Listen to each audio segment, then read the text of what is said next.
Good evening to all, this is Pratima Singh और एक बार फिर आप सभी का हमारे चैनल पोल पाथ पे स्वागत है।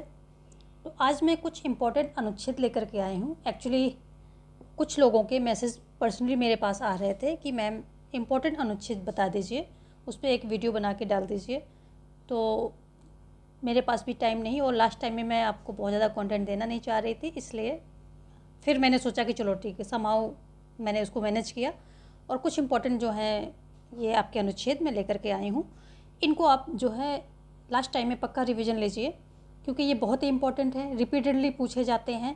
यदि आपने इतने अनुच्छेद अच्छे से कर लिए तो काफ़ी उम्मीद है कि आपके यहाँ से इन अनुच्छेदों में से आपको पेपर में देखने को मिले और मुझे उम्मीद है कि ये आपकी काफ़ी हेल्प कर पाएंगे।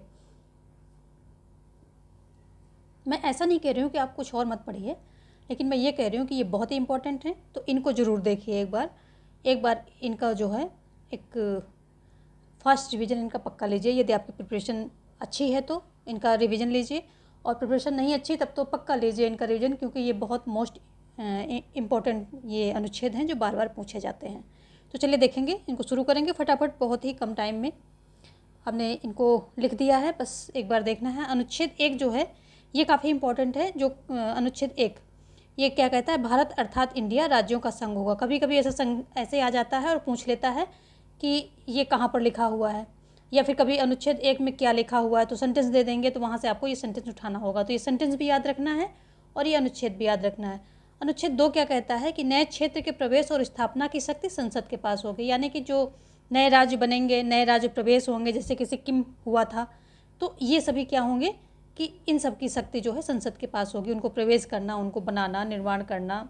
और अनुच्छेद 3 क्या कहता है, नए राज्यों का निर्माण क्षेत्रों, सीमाओं, नामों, क्षेत्र, उनके क्षेत्रों में, सीमाओं में और नामों में जो है परिवर्तन कर जो राज्य है ये कर सकेगा। ठीक है, तो ये सब चीज़ें सीमा क्षेत्र के बारे में, नामों के बारे में और राज्य निर्माण के बारे में परिवर्तन, उसमें चेंजेस जो है कौन, संसद कर सकेगी। यहाँ पर क्या है कि अनुच्छेद 9 क्या कहता है कि दूसरे देश की नागरिकता ग्रहण करने पर भारतीय नागरिकता समाप्त हो जाएगी। और 10 कहता है, 10 मैंने लिखा नहीं है, लेकिन 10 ये कहता है कि जो है नागरिकता, नागरिक अधिकार जो है सभी नागरिकों के पास बने रहेंगे, ऐसा कहता है। सबसे इम्पोर्टेंट 11 है, ये बार बार रिपीटेडली आता है। नागरिकता के अगर पार्ट में देखें हम तो 11 अनुच्छेद जो है ये सबसे ज़्यादा इम्पोर्टेंट है। ये क्या कहता है कि नागरिकता संबंधी विषय पर विधि बनाने की शक्ति संसद के पास होगी। ठीक है, अनुच्छेद 12 में राज्य की परिभाषा दी गई है। आप इतना ही बस जानिए कि राज्य क्या क्या है, कि ये जो केंद्र सरकार, राज्य, विधानमंडल, ये सभी जो हैं और जो अधिकारी हैं ये सभी इसके अंतर्गत आते हैं। तो राज्य की परिभाषा अनुच्छेद 12 के अंदर दी गई है। 13 के अंदर जो है मौलिक अधिकारों के असंगत करने या अल्पीकरण करने वाली विधियों, यहाँ विधियों होगा, विधियों के बारे में जो है दिया गया है इसमें। तो देखो यहाँ पर एक चीज़ यहाँ समझने, आप इतना हाई लेवल का एग्ज़ाम देने जा रहे हैं, अगर 2 मिनट यहाँ पर आप टाइम देंगे तो आपके काफ़ी सारे क्वेश्चन सॉल्व हो सकते हैं। यहाँ लर्न करने जैसा कुछ भी नहीं है। जो अनुच्छेद 13 है ये क्या है, विधि है। इसमें विधि संबंधित जो है चीज़ें बताई गई हैं। इसके अंतर्गत 3 सिद्धांत हैं। कौन से हैं? पहला आच्छादन का सिद्धांत है, आच्छादन, आच्छादन का सिद्धांत है। ठीक है, दूसरा क्या है, ये पहले आच्छादन का सिद्धांत समझ लीजिए। आच्छादन का सिद्धांत क्या होता है कि इसमें जो है जो विधियाँ, वो सारी विधियाँ शून्य हो जाएंगी उस हद तक, उस मतलब मात्रा तक शून्य हो जाएंगी जहाँ तक वो मौलिक अधिकारों को कम कर रही हैं, इफेक्ट डाल रही हैं मौलिक अधिकारों पर। तो जहाँ तक वो जिस मात्रा तक शून्य, उस मात्रा तक शून्य हो जाएंगी जब तक कि वो जिस मात्रा तक वो मूल अधिकारों से असंगत हैं। तो ये है। और ये सिद्धांत जो है मेनली प्रयोग कहाँ होता है, तो संविधान से पूर्व, यानी जब से हमारा संविधान लागू हुआ उसके पूर्व जो विधियाँ थी उन पर लागू हो रहा है। ये अपने आप ही उन विधियों पर उस मात्रा तक जो है ये उन विधियों को शून्य कर देगी जहाँ तक कि वो मूल अधिकारों से असंगत हैं। तो ये पूर्व जो है किसे, स्वतंत्रता से पूर्व, जो हमारा संविधान बनने से पूर्व की बात है, वहाँ से संबंधित है। ठीक है, दूसरा देखेंगे तो दूसरा कहता है पृथक्करण का सिद्धांत। पृथक्करण का सिद्धांत। ठीक है, ये क्या कहता है, ये जो है 13(1) में दिया गया है, ये 13(2) में, नंबर ऐसे हैं, ऐसे दिया गया है।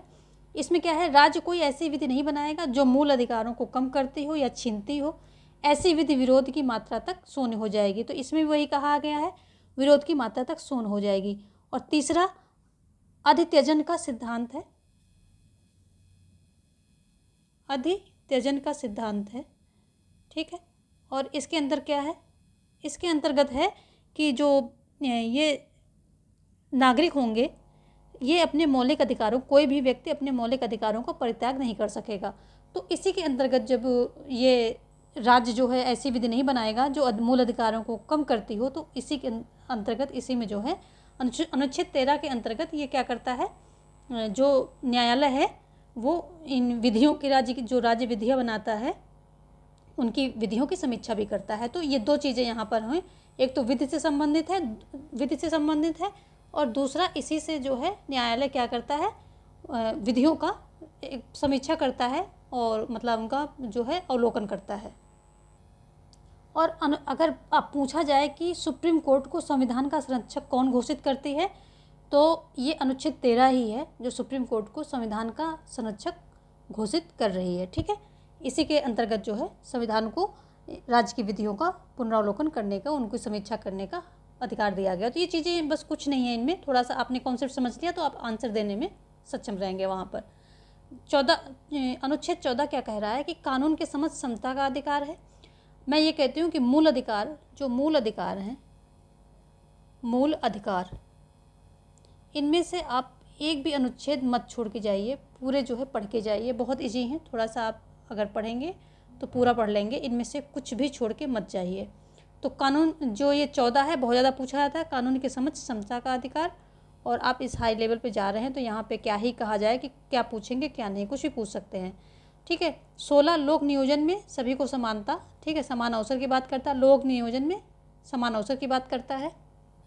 देखो एक बात यहाँ समझने वाली है कि जो 103वां संविधान संशोधन था, संशोधन, इसके तहत जो है दो चीज़ें बदलाव की गई हैं 2019 में। ठीक है, कब, 2019 में। एक तो जो है 15, जो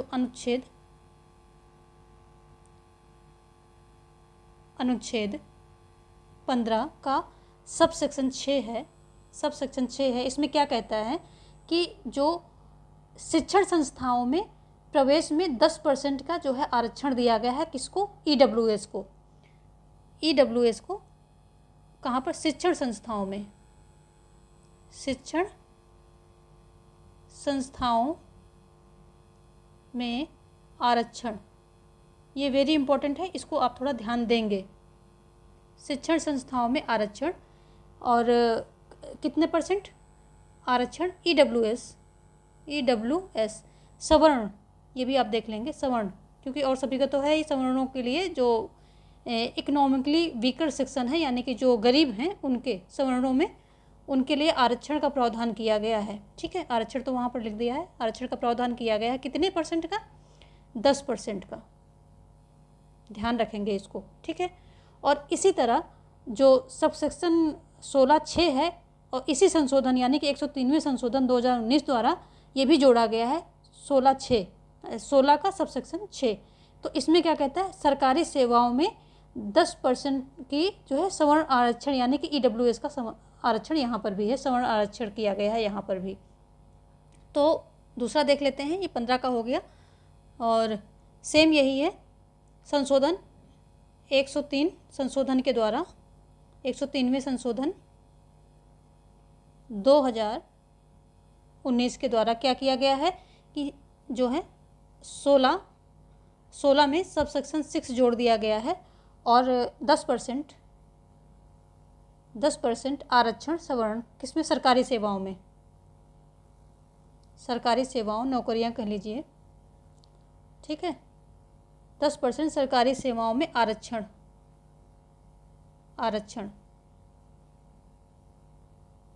ठीक है, इनकी बात की, यहाँ भी सवर्ण है, EWS है यहाँ पर भी।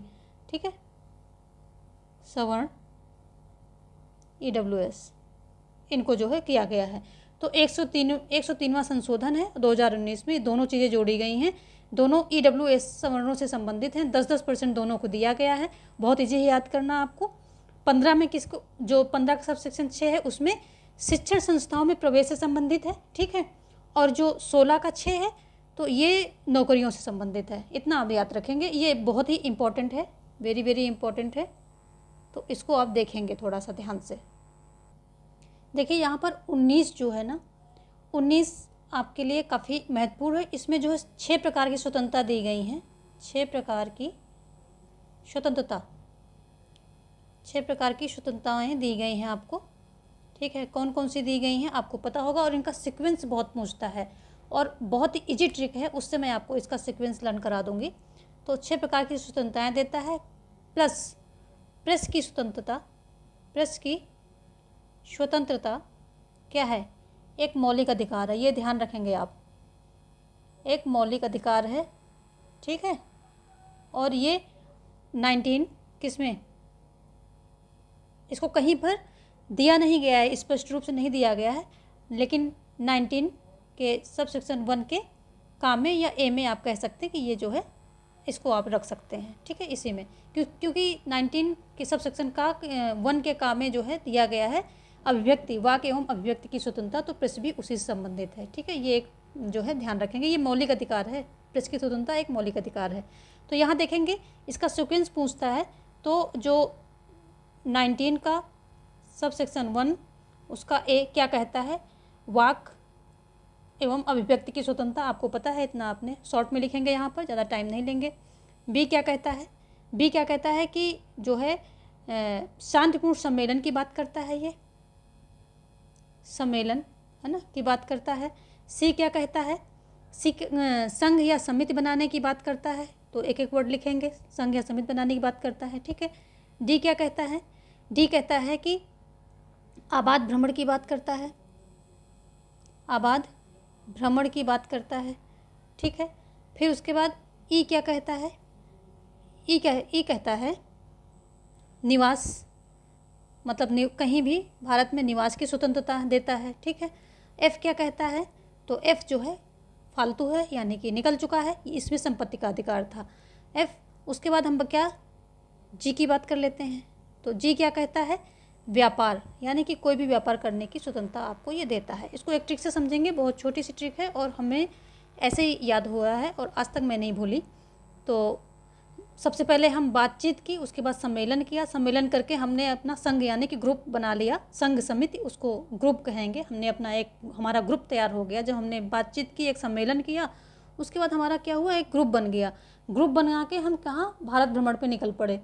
अब हमको जहाँ अच्छा लगा हम वहीं निवास करने लग गए, यानी कि वहीं पर हम रुकने का अपना मन बना लिया, निवास करने लग गए। फिर क्या हुआ कि वहाँ संपत्ति तो हमको कोई जान पहचान का था नहीं, तो संपत्ति की कोई व्यवस्था नहीं थी, यानी कि धन किसी से मिलना नहीं था, तो हमने अपना जो है व्यापार शुरू कर दिया।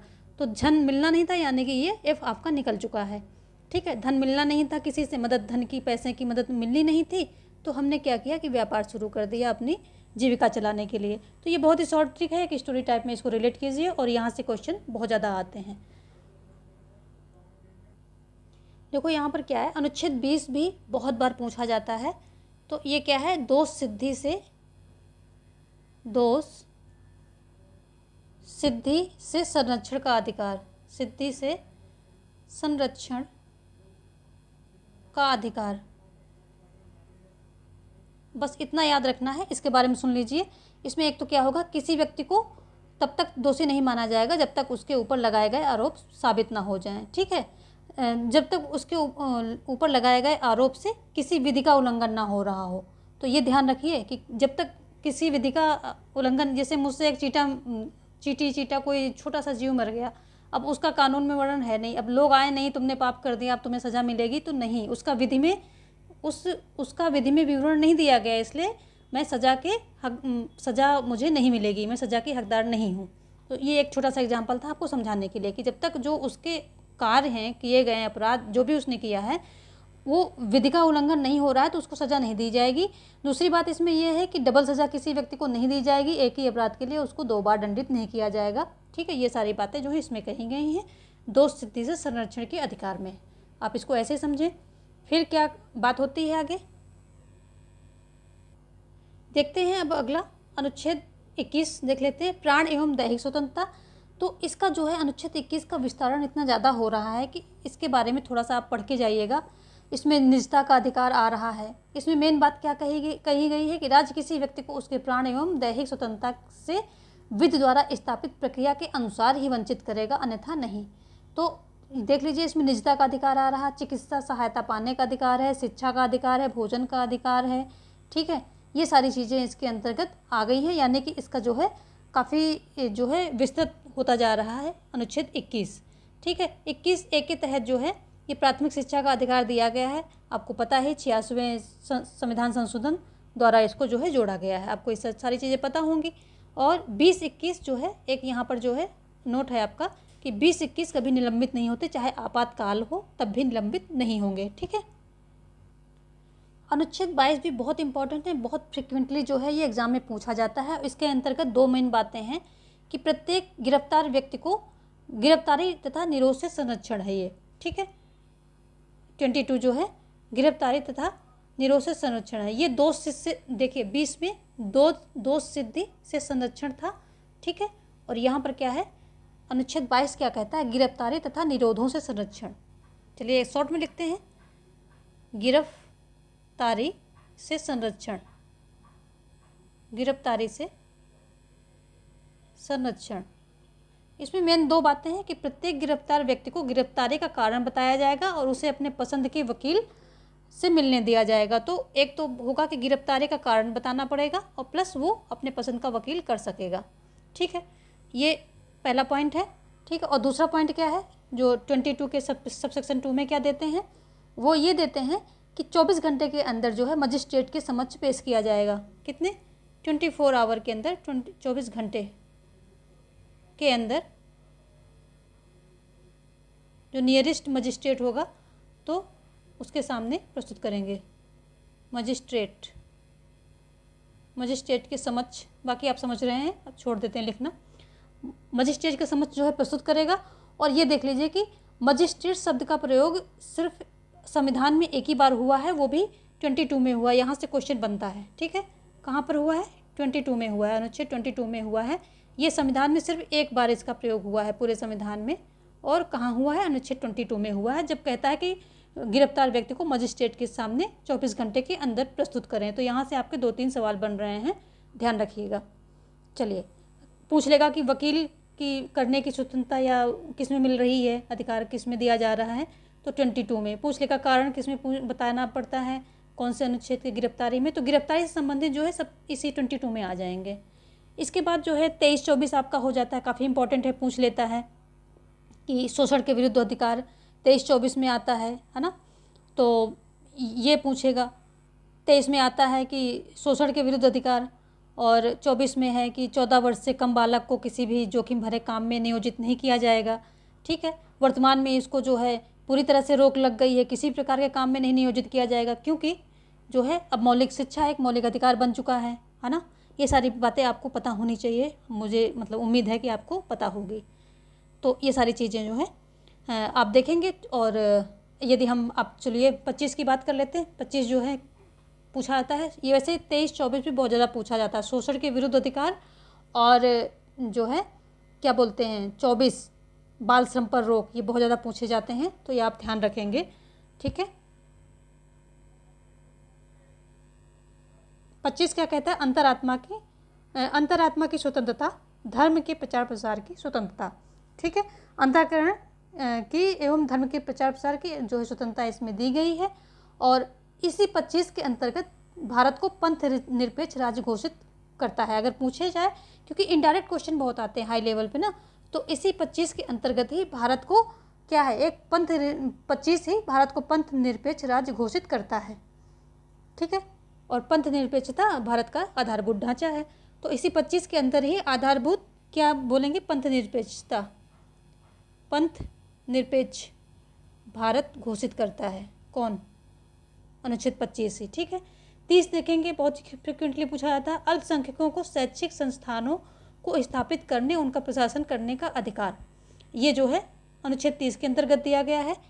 ये आप 23, 24, 25 और 26 के अंतर्गत है धार्मिक कार्यों का प्रबंधन की स्वतंत्रता। 27 है कि राज्य कोई कर नहीं लगाएगा, यानी कि धार्मिक कर जो है देने से स्वतंत्रता दी गई है नागरिकों को।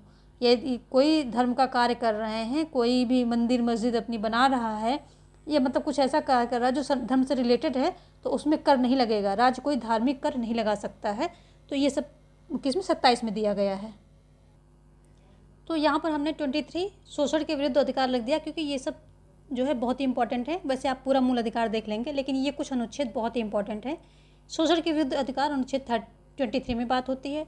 24 में बाल श्रम पर रोक की बात होती है, और 29 में विशेष भाषा लिपि व संस्कृत बनाए रखने की बात होती है। जबकि 30 में क्या बात होती है कि जो अल्पसंख्यक को शैक्षिक संस्थानों को स्थापित करना तथा उनका प्रशासन करने का अधिकार इनको इसमें मिला हुआ है। 31C जो है कुछ निर्देशक सिद्धांतों को प्रभावी करने वाली विधियों की व्याख्या। तो ये इतना ज़्यादा इम्पोर्टेंट नहीं है, यदि आपको पहले से पता है तो एक बार रिवीजन ले लेंगे, अन्यथा अब नई चीज़ों में बहुत ज़्यादा एक्सप्लोर नहीं करेंगे लास्ट टाइम पे। 32 क्या कहता है, मौलिक अधिकारों को लागू करने के लिए संवैधानिक उपचार, ये बोलता है। ठीक है, ये सब आपको पता है। मैं एक सिर्फ आप जो है फर्स्ट जो इम्पोर्टेंट बहुत ही इंपॉर्टेंट चीज़ें देख रहे हैं। ये क्वेश्चन हमेशा अक्सर देखने को मिलता है कि ये जो राज्य के DPSP यानी कि director principle of state policy, यानी कि राज्य के नीति निर्देशक तत्व जो है, ये वाद योग्य नहीं है, यानी कि अपरिवर्तनीय है। तो ये कौन से अनुच्छेद में दिया गया है, तो ये 37 में दिया गया है। जो हमारे मूल कर्तव्य हैं, कहाँ से 36 से जो है 36 से कहाँ तक है, ये 51 तक है। ठीक है, तो ये 36 में क्या है, इसमें राज्य के बारे में बताया कि राज्य का मतलब वही है जो अनुच्छेद 12 में दिया गया है। और ये 37 में आकर के क्या बताता है कि राज्य जो हैं क्या है, वाद योग्य नहीं, यानी कि इनका अगर राज्य पूरा नहीं करता है, ये नीति निर्देशक तत्व जो है वाद योग्य नहीं है, क्योंकि यदि अगर राज्य इनको फुलफिल नहीं कर रहा है, इन पे काम नहीं कर रहा है, तो कोई भी जो है न्यायालय में नहीं जा सकता। इसका ये मतलब हुआ। ये 37 में दिया गया है।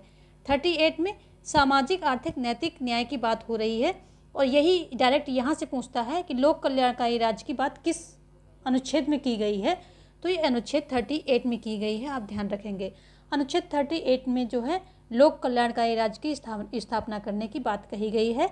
और इसमें जो है और क्या, फिर दूसरा क्वेश्चन क्या बनता है यहाँ से, धार्मिक आर्थिक राजनीतिक न्याय की बात जो हमारे नीति निर्देशक तत्व हैं उनके अंतर्गत किस अनुच्छेद में की गई है, तो ये दोनों ही 38 के अंतर्गत किए गए हैं। धार्मिक आर्थिक राजनीतिक न्याय की बात की गई है। ठीक है, धार्मिक नहीं होगा, धार्मिक जो है नहीं होगा, धार्मिक दे देगा तो उसको आपको हटाना पड़ेगा, ये धार्मिक नहीं है। ठीक है, सामाजिक आर्थिक और राजनीतिक तीन जो है आपको क्या है मिले हैं। फिर ये 14 है, इसके अंतर्गत ग्राम पंचायतों का गठन, इसकी बात की गई है। गठन तो हो चुका है, ठीक है, एक संवैधानिक दर्जा मिल गया है 73rd जो संविधान संशोधन के द्वारा। लेकिन फिर भी ये क्वेश्चन एग्जाम में देखने को बार बार मिलता है कि ग्राम पंचायतों के गठन की बात किस में की गई, तो अनुच्छेद 40 में की गई है। 39A की बात करें, ठीक है, तो ये जो है 42वें संविधान संशोधन के द्वारा इसको जोड़ा गया है 39A।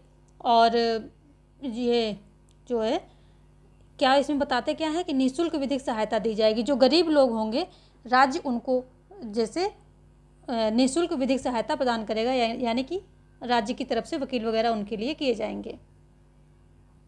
यहाँ पर आपका ये अनुच्छेद 33 और 34 भी एक बार आप देख लीजिएगा, बहुत इजी हैं। इसमें 33 के अंतर्गत क्या है, संसद विधि बनाकर निम्न बलों के कर्तव्य पालन हेतु अधिकारों पर प्रतिबंध लगा सकेगा। ठीक है, तो और 34 के अंतर्गत जहाँ सेना विधि लागू होगी, यानी कि जहाँ मार्शल लॉ होगा, मार्शल लॉ, ठीक है, तो वहाँ क्या है युक्त निर्बंधन क्या है अधिकारों को, मौलिक अधिकारों को, यानी कि ये थोड़ा सा वहाँ पर रिस्ट्रिक्ट कर सकेगी, मतलब करने का अधिकार है इसको। ठीक है, तो 33, 34 जो है किससे जो व्यवस्था से संबंधित हैं दोनों, और इनको देख लीजिएगा। ये जो है सैन्य अधिनियम भी आया था शायद 34 अनुच्छेद के अंतर्गत ही आया था, तो ये भी क्वेश्चन में देखने को मिलता है। और तो ये दोनों अनुच्छेद तो है, आप थोड़ा सा देख लेंगे, इसमें है कुछ नहीं ज़्यादा, लेकिन एग्ज़ाम में कभी आ जाता है। ठीक है, तो देखेंगे ये 44 देखेंगे, नागरिकों के लिए एक समान सिविल संहिता की बात करता है। अगर बात करें कि सिविल जो एक समान सिविल संहिता लागू करने वाला कौन सा राज्य सबसे पहले किस राज्य ने जो है भारत में किया था, तो गोवा है वो। तो ये क्वेश्चन यहाँ पर आपका ये भी बन सकता है यहाँ से। 45(6) इस 45 क्या कह रहा है कि 6 साल के से कम उम्र के बच्चों की अनिवार्य शिक्षा का प्रावधान की बात कौन कह रहा है, 45 करता है, ठीक है। 46 क्या कहता है कि दुर्बल वर्ग के शोषण से रक्षा करेगा राज्य और शिक्षा का प्रावधान करेगा ST SC से, मतलब जो दुर्बल वर्ग खासकर अनुसूचित जनजाति और जाति अनुसूचित जातियों के बारे में बात की गई कि इनकी शोषण से रक्षा करेगा और इनकी शिक्षा का प्रावधान वगैरह भी देखेगा, इनके लिए शिक्षा का प्रावधान करेगा। 47 क्या करता है कि ये कह रहा है कि पोषाहार जीवन स्तर को ऊंचा उठाएगा। ये क्वेश्चन बहुत ही पूछा जाता है, ठीक है, बहुत ज़्यादा पूछा जाता है, और तो इसको आप ध्यान रखेंगे। और हानिकारक औषधियों एवं मादक पेय पदार्थों पर रोक लगाएगा। तो दो चीज़ें इसमें है कि जीवन स्तर, पोषाहार यानी कि खाने पीने का और जीवन स्तर दोनों ऊंचा उठाना है। औषधियों जो हानिकारक औषधियाँ हैं और जो मादक पेय पदार्थ हैं इन पे भी रोक लगाएगा। 50 बहुत ही फ्रिक्वेंटली पूछा जाता है, तो इसको आप हल्के में मत लेना। नगर पालिका से कार्यपालिका को न्यायपालिका से पृथक रखने की राज्य जो है कदम उठाएगा, सुनिश्चित करेगा कि दोनों अलग रहें, स्वतंत्र रहें। 51 क्या कह रहा है कि अंतर्राष्ट्रीय कौन स्वतंत्र है, न्यायपालिका स्वतंत्र है। न्यायपालिका के ऊपर यहाँ पर फोकस किया जा रहा है। अंतर्राष्ट्रीय शांति एवं समझौते एवं विवादों की, ये 51 क्या कहता है, अंतर्राष्ट्रीय शांति एवं समझौते की बात करता है और क्या कहता है कि विवादों को मध्यस्थता के माध्यम से शांतिपूर्वक ढंग से निपटाएगा, लड़ाई झगड़ा के में नहीं पड़ेगा, मध्यस्थता के माध्यम से शांतिपूर्वक ढंग से निपटाएगा। फिर अगला है कि जो 15(1) का सबसेक्शन ए है आपका, ये क्या कहता है कि ये मौलिक कर्तव्यों के बारे में बात करता है। मौलिक कर्तव्य स्वर्ण सिंह समिति के सिफारिश पर जोड़े गए थे, 42nd अमेंडमेंट के द्वारा ये जोड़े गए हैं, कब, 1967 में। और 52 भारत का एक राष्ट्रपति होगा, ऐसा कभी कभी आता है, बहुत ज़्यादा नहीं आता लेकिन पूछ लेता है। 53 इंपॉर्टेंट है, ये क्या कहता है, संघ की कार्यपालिका शक्ति राष्ट्रपति में निहित होगी और राष्ट्रपति जो है तीनों सेनाओं का प्रमुख होगा, तो ये भी आपका इम्पॉर्टेंट है, ठीक है। ऊपर के मौलिक अधिकार जो है आपके सारे इम्पॉर्टेंट हैं, तो ये आप जो है थोड़ा अच्छे से देखिएगा। नागरिकता में अनुच्छेद 11 इम्पॉर्टेंट है और जो अनुच्छेद 1, 2, 3 ये तीनों ही इम्पॉर्टेंट है, इनको थोड़ा सा ध्यान रखिएगा। नेक्स्ट क्या है 56 जो क्या कहता है, राष्ट्रपति अपना त्यागपत्र किसको देगा, उपराष्ट्रपति को देगा और उपराष्ट्रपति इसकी सूचना तुरंत ही जो लोकसभा स्पीकर को देगा, ठीक है। और फिर क्या करेगा, हाँ, लोकसभा स्पीकर को इसकी सूचना तुरंत पहुंचाएगा। तो ये भी इसी है, सूचना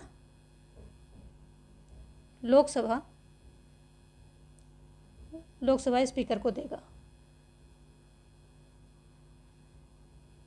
ठीक है।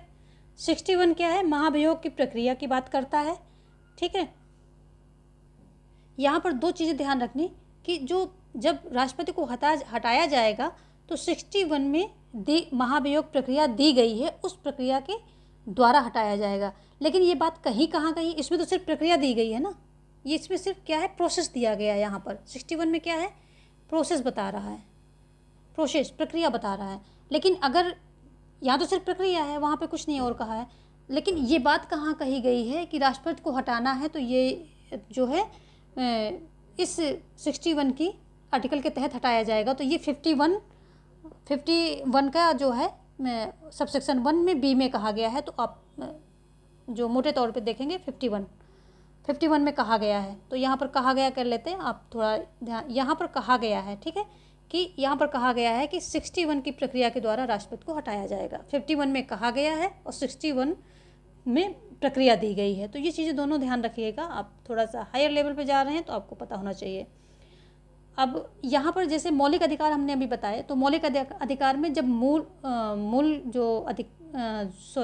मौलिक कर्तव्य की बात कर लें पहले, तो ये कितने थे, 10 थे शुरुआत में। जब स्वर्ण सिंह की सिफारिश पे इंसर्ट हुए थे तब 10 थे और फिर 11वां जो है जोड़ा गया है इसमें, जिसमें कि जो माता पिता का कर्तव्य होगा कि अपने बच्चों को शिक्षा का अवसर प्रदान करें, ये 11वां है। इसी तरह अगर हम मूल अधिकारों की बात करें तो उसमें भी जो है पहले 7 7 थे, अभी 6 बचे हैं। 7वां जो है संपत्ति का अधिकार था वो 300 के सब सेक्शन ए में रख दिया गया है, ठीक है, 300 ए में रख दिया गया है। तो ये सब बहुत ही मतलब बेसिक सी चीज़ें हैं, आपको पता होंगी, इसलिए मैं स्किप करती जा रही हूँ। 267 ये आकस्मिक निधि की बात करता है, इसको आप ध्यान रखेंगे। 267 जो है आकस्मिक निधि की बात करता है। 148 जो है वेरी इंपॉर्टेंट है, 148 नियंत्रक महालेखा परीक्षक, ठीक है। 149 भारत के नियंत्रक महालेखक परीक्षक की शक्तियाँ, ये भी इंपॉर्टेंट है, ये भी दोनों में से आ जाते हैं।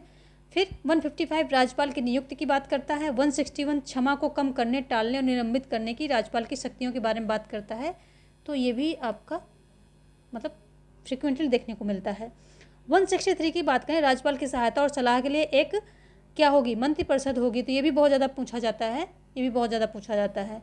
राज्यपाल के महाधिवक्ता की बात करता है 165, ठीक है, सॉरी राज्य के महाधिवक्ता की बात करता है 165 कर रहा है। और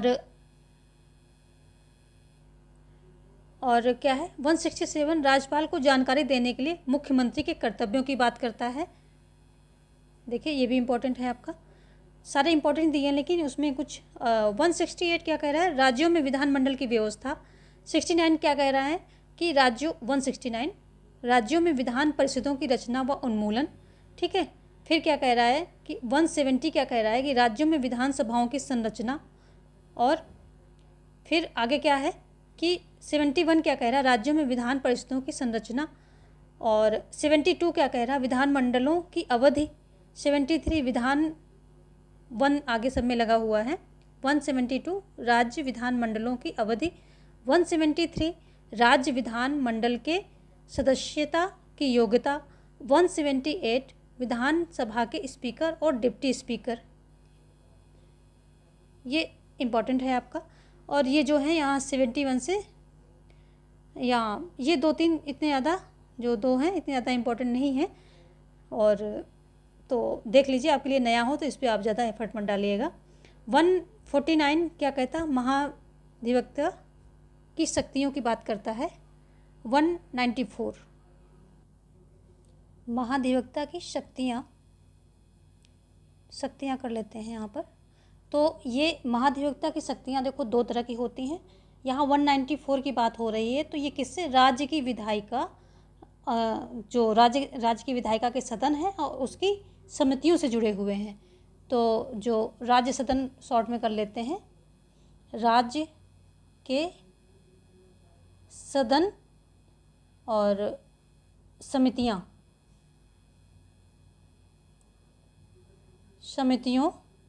से संबंधित है ये, ठीक है, समितियों से संबंधित है। तो ये इम्पॉर्टेंट है, तो इसलिए मैंने इसको दे दिया।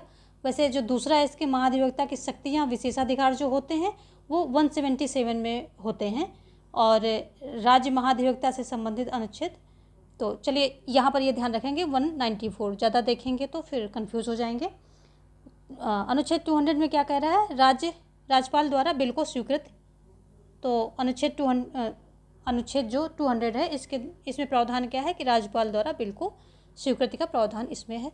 अनुच्छेद 202 में क्या है, राज्य विधानमंडल का वार्षिक वित्तीय विवरण दिया गया है, ठीक है। वार्षिक वित्तीय विवरण यानी कि बजट की बात हो रही है, बजट की बात हो रही है।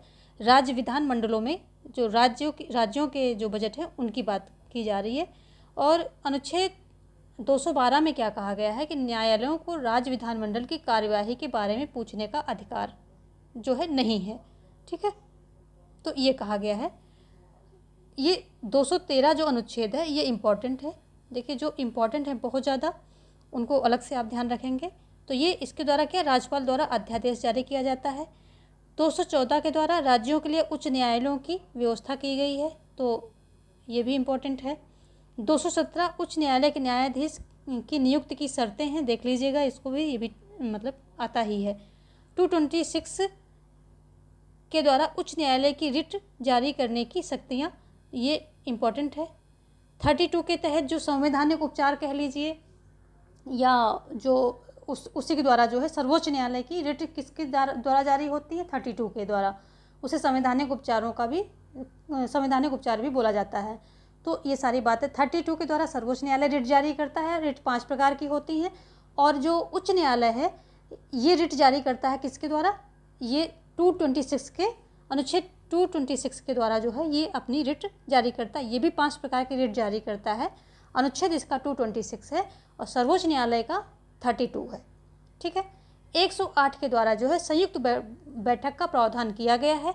यदि किसी साधारण विधेयक पर दोनों सदनों में जो है क्या होता है, गतिरोध उत्पन्न हो जाता है, तो राष्ट्रपति 108 के अनुच्छेद 108 के तहत जो है संयुक्त बैठक बुलाएगा और इसका अध्यक्षता कौन करेगा? जो लोकसभा का अध्यक्ष है, स्पीकर है, वो इसकी अध्यक्षता करेगा। ये भी आप ध्यान रखेंगे साथ में। 72 राष्ट्रपति की क्षमादान शक्तियों की बात करता है, तो ये इम्पॉर्टेंट है। हाँ, ये भी इम्पॉर्टेंट है बहुत ज़्यादा। ठीक है। 76 भारत महान्यायवादी की बात करता है। ठीक है, भारत का महान्यायवादी, ये भी इम्पॉर्टेंट है। और 123 ये क्या है? राष्ट्रपति अध्यादेश की जो राष्ट्रपति अध्यादेश जारी जब करेगा तो इसी के अनुच्छेद के अंतर्गत जो है करेगा, इसी के तहत करेगा, तो ये भी इम्पॉर्टेंट है। 78 प्रधानमंत्री कार्यपालिका संबंधी सूचना राष्ट्रपति को देगा। ये किसका है? कर्तव्य है, प्रधानमंत्री के कर्तव्य है, तो ये भी इम्पॉर्टेंट है, देखते हुए चलेंगे। और राष्ट्रीय आपात, ये तो बहुत इजी हैं और इम्पॉर्टेंट भी हैं, दोनों चीज़ें हैं। राष्ट्रीय आपात 352 के तहत लगता है। 356 के तहत राज्यों में राष्ट्रपति शासन लगाया जाता है जब संवैधानिक शासन विफल हो जाता है राज्यों में, तब। 360 वित्तीय आपातकाल है, जो कि अभी तक जो है एक बार भी नहीं यूज हुआ है, नहीं लगा है। 64 की बात करें तो उपराष्ट्रपति राज्यसभा का पदेन सभापति होगा, ऐसा बोलता है ये। 66 उपराष्ट्रपति के निर्वाचन से संबंधित है। 74 राष्ट्रपति को सहायता और सलाह के लिए मंत्रिपरिषद होगी। अनुच्छेद देखो 75 क्या कहता है कि राष्ट्रपति जो है प्रधानमंत्री की, राष्ट्रपति पीएम की नियुक्ति करेगा, पीएम की नियुक्ति करेगा और फिर पीएम की सलाह पर अन्य मंत्रियों की नियुक्ति की जाएगी। ठीक है, तो ये सब तो आपको पता ही होगा, लिख दिया है क्योंकि ये इंपॉर्टेंट है, इसलिए यहाँ पे लिख दिया है। बाकी आपको ये पता है, जब इतने हाई लेवल पे पेपर देने जा रहे हैं तो आपको ये सब चीज़ें पता होंगी। 143 क्या कहता है, और ये सब इम्पॉर्टेंट हैं, बार बार आए जाते हैं, ये जो है इम्पॉर्टेंट हैं, ये भी इम्पॉर्टेंट है। ठीक है, तो ये सब आप अच्छे से देखेंगे ये। और 143 सुप्रीम कोर्ट में परामर्श करने की राष्ट्रपति की शक्ति। ठीक है, परामर्श लेने की राष्ट्रपति की शक्ति है, तो ये वेरी वेरी इंपॉर्टेंट है, 143 के तहत लेता है।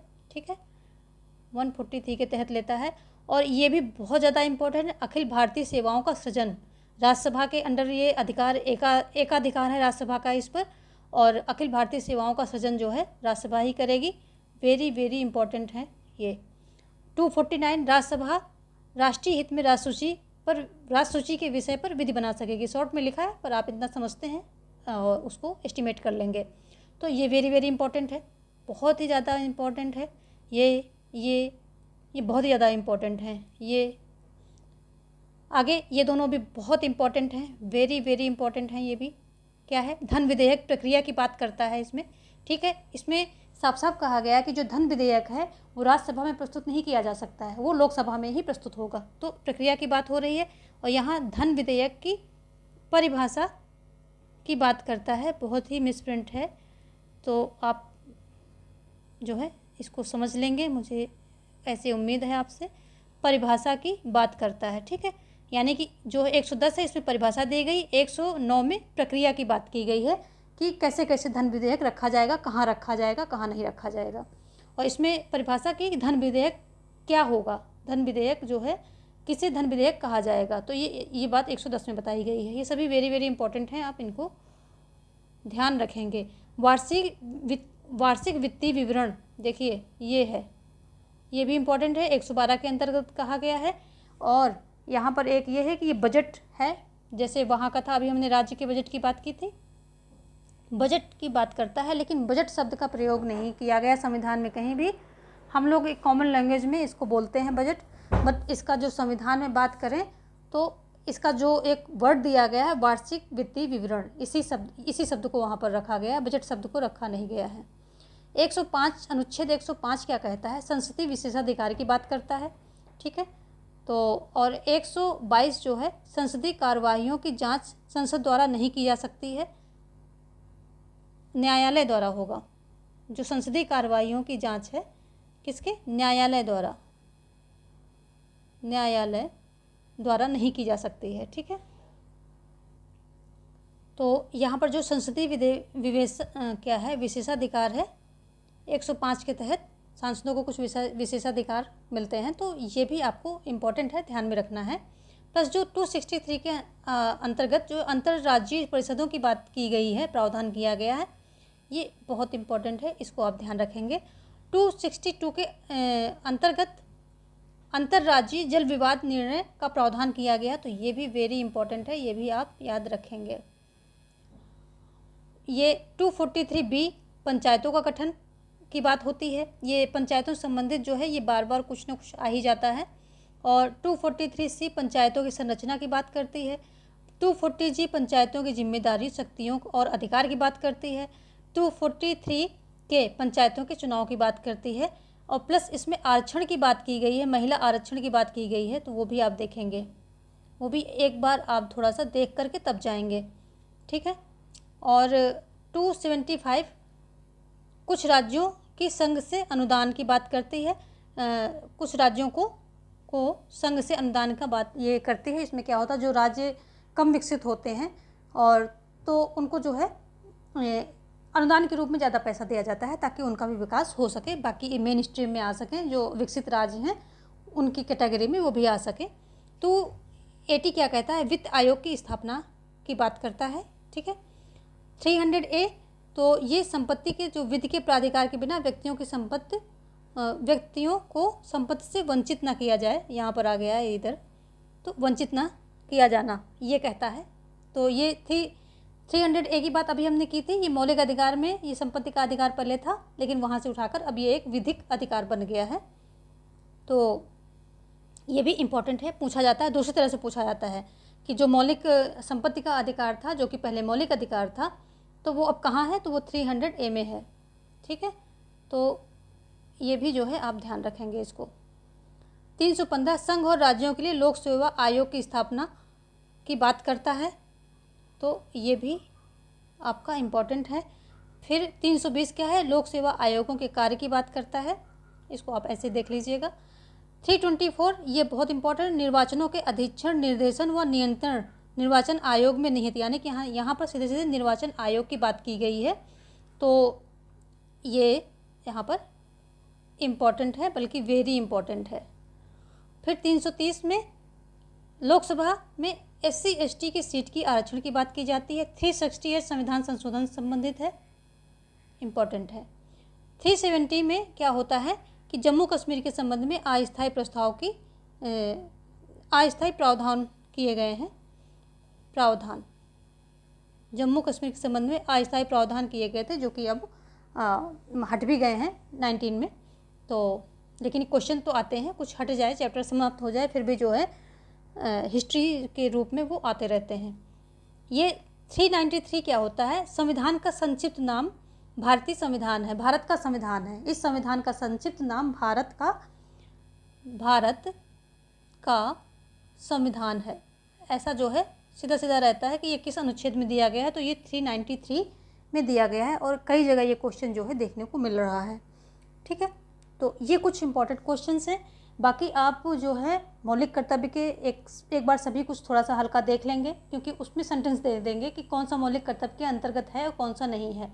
और जो ये नीति निर्देशक तत्व हैं, इनको भी एक सरसरी निगाह डाल लेंगे कि नीति निर्देशक तत्वों में क्या क्या बातें बताई गई हैं, तो वो भी देख लेंगे। आर्टिकल्स जो हमने बता दिए वो तो देखेंगे, उसके अलावा भी आप आर्टिकल्स देख सकते हैं। और मौलिक अधिकार को तो पूरा आप पढ़ के अच्छे से जाइए, उसको मत छोड़िएगा। नागरिकता में जो है 11 ही इम्पॉर्टेंट है, उसके अलावा आप देख सकते हैं, तो बहुत ही अच्छी बात है। और मौलिक अधिकार, नीति निर्देशक तत्व, तो ये सारी चीज़ें जो हैं आप ये दो चीज़ों को पूरा जो है अच्छे से करके चाहिए आप। ये दोनों चीज़ें बहुत ही इम्पॉर्टेंट हैं, और एग्जामिनर आयोग एक्सपेक्ट करता है कि आप जो है भारत के नागरिक होने के नाते इस ऐसे उच्च पद पर आसीन होने से पहले आपको ये सब जो मूल चीज़ें हैं तो वो आपको पता होनी चाहिए। तो आज का वीडियो हम यहीं स्टॉप करेंगे और इस उम्मीद के साथ कि आपका जो भी पढ़ा है वो सभी सार्थक होगा, आपका पेपर बहुत अच्छा जाएगा और बहुत सारी शुभकामनाएं आप सभी के लिए हैं। आप सभी की मनोकामनाएं पूर्ण हो, आप सभी का पेपर बहुत अच्छा जाए, ये मेरी हार्दिक इच्छा है और ये मेरी शुभकामनाएं हैं आप सभी के लिए। Best of luck for your examination in advance. Thanks for watching.